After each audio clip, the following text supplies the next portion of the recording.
বেটা তরকারি খাইলেই তো রোজাটা ভাঙলো, তরকারি ছাড়া খাবি রোজা ভাঙ। রোজা রাখছিলাম, এক দুপুর মতো রাখছি, আর রাখতে পারি না। ভাবতাছি এবার রোজাটা ভাঙ্গিলেম। পেটের খিদা একদম যা যায় অবস্থা, আমি আর পারতাছি না ভাই। আরে বেটা সারাটা দিন কষ্ট করে রোজাটা রাখলি, এই কিছুক্ষণ ধৈর্য ধর। আর যদি না রাখতে পারো তাইলে আমি তোরে সিস্টেম করতেছি, খাওয়ার একটা সিস্টেম আছে, তোরে দেখাই দিতেছি। তুই পেট বইরা খাইলো তোর রোজা ভাঙবো না। তাই নাকি? তাহলে বুদ্ধিটা দে, তাড়াতাড়ি আমার বুদ্ধিটা দে।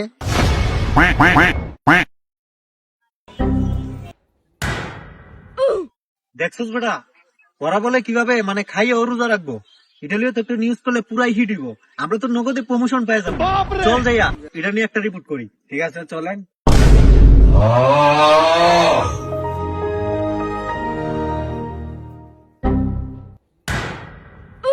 কিরে ভাই তোর তো অবস্থা ভালো না বেটা, তুই তো মনে হয় রোজা রাখছস, তোর তো অবস্থা খারাপ, তুই তো আর রোজা রাখতারতি না।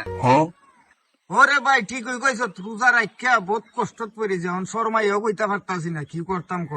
মনে হয় রোজাটা ভাঙ্গিলে এমন লাগবো। বেটা শয়তান কোনদিন রোজা রাখতে পারে?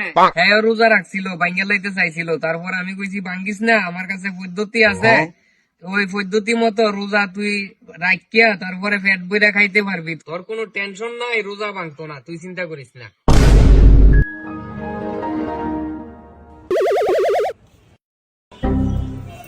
দর্শক বন্ধুরা, আমরা এখন দেখতে পাচ্ছি যে এখানে আরো একজনকে তারা নিয়ে নিছে। এখন দেখি ওরা কিভাবে মানে খাইয়া তারপর রোজাটা রাখে, ওরা নাকি রোজা ভাঙবো না খাইলো। তো আমরা দেখামো আপনাদেরকে, আপনারা দেখার জন্য সাথেই থাকবেন। বন্ধুরা আপনাদেরকেও আমি দেখাবোই যে ওরা কিভাবে খাইয়া তারপর রোজা রাখে। এর ভিতরে আমরা একটা, এই যে দেখতে পাচ্ছেন, জমিদার বাড়িতে চলে আসছি। এখন আপনাদেরকে একটা টিকটক ভিডিও বানাইয়া উপহার দিই। ক্যামেরা শুরু করো। বন্ধুর সাথে কথা বলতে ভয় লাগে, কারণ বন্ধু এখন অনেক বড় নেতা।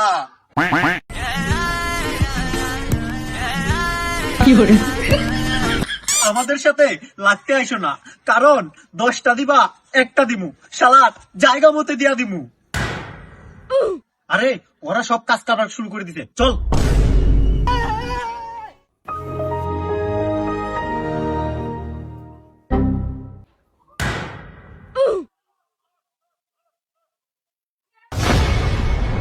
বুঝলাম না কিছু।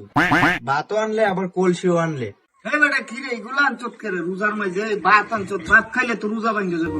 তোর কি মাথা তার তো ছিঁড়ে গেছে গানি? হে বেটা থাম, এটা কেমনে কি করতো এটার সমাধান আমি দিতাছি তো।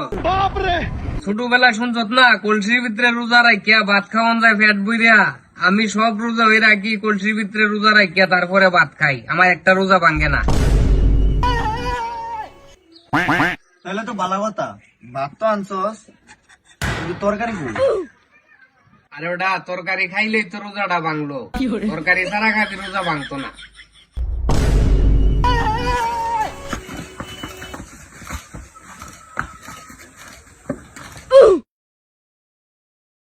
প্রিয় বন্ধুরা, আপনারা দেখতে পাচ্ছিলেন যে আমরা বলছিলাম যে আপনাদেরকে দেখাবো, দেখতে পাচ্ছেন ওরা করতে কি, কলসের ভিতরে ভাত রেখে খাইলে নাকি রোজা ভাঙে না। ওয়েট হুজুর, আপনি তাড়াতাড়ি আসেন। কি উল্টা পাল্টা বুদ্ধি দিলাম রে, সাংবাদিকের কাছে ধরা খাইয়া গেলাম।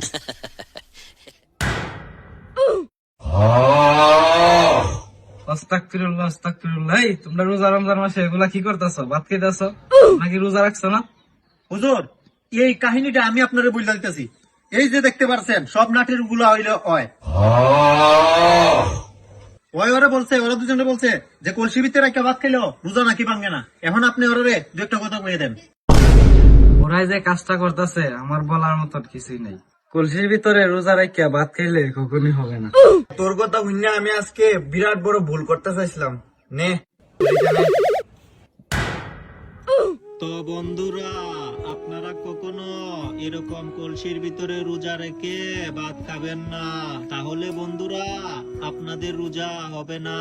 ধন্যবাদ বন্ধুরা, আর এই ভিডিওটা একটু শেয়ার করে দিও বন্ধুরা।